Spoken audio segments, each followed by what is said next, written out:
मधवापुर के RNJ degree college Rampur में खेले जा रहे Veer Shivaji T20 cricket cup season 9 के दूसरे नॉकआउट लीग मुकाबले में सोमवार को लगान क्रिकेट टीम मधवापुर ने बरौनी बॉयज की टीम को 39 रनों से हराकर क्वार्टर फाइनल में प्रवेश कर लिया।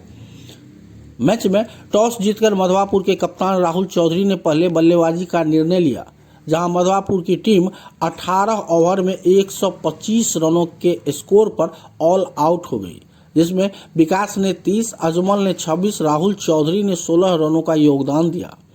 बरौनी की ओर से गेंदबाजी में बॉबी और शुभम ने 3-3 विकेट और दिवाकर ने 2 विकेट चटकाए। जवाब में 126 रन के लक्ष्य का पीछा करने उतरी बरौनी की टीम मधवापुर की कसी गेंदबाजी और फील्डिंग के आगे महज 13 ओवर 1 गेंद में 86 रन पर ऑल आउट हो गई,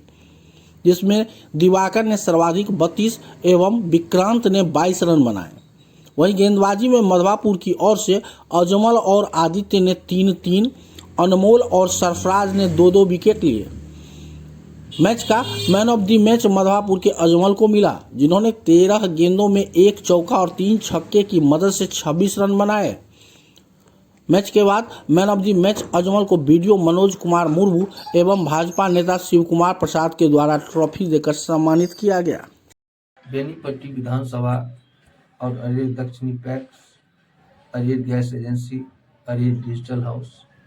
पूरा परिवार के तरफ से अपने समस्त मिथिलावासी के 26 जनवरी गणतंत्र दिवस के हार्दिक शुभकामनाएं। इस बार हल्के 8 सेकंड को खेले बैक टू द बॉलर, गेंदबाज स्वयं गेंद को फील्ड के बिना रन के स्कोर अभी भी 113, 9 विकेट के नुकसान पे वीर शिवाजी T20 क्रिकेट प्रतियोगिता साल 2026 का ये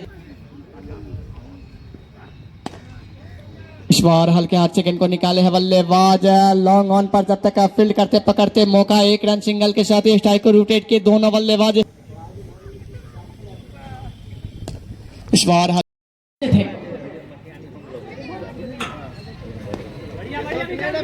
जबरदस्त तरीके से गेंद को निकाले हैं बल्लेबाज, जब तक पीछे फील्डर जाते गेंद को उठाते फील्ड करते मौका तेजी के साथ 1 रन और सिंगल के साथ स्कोर पहुंचा यहां से 60 रन, 6 विकेट के नुकसान पर आवश्यकता यहां से 66 रनों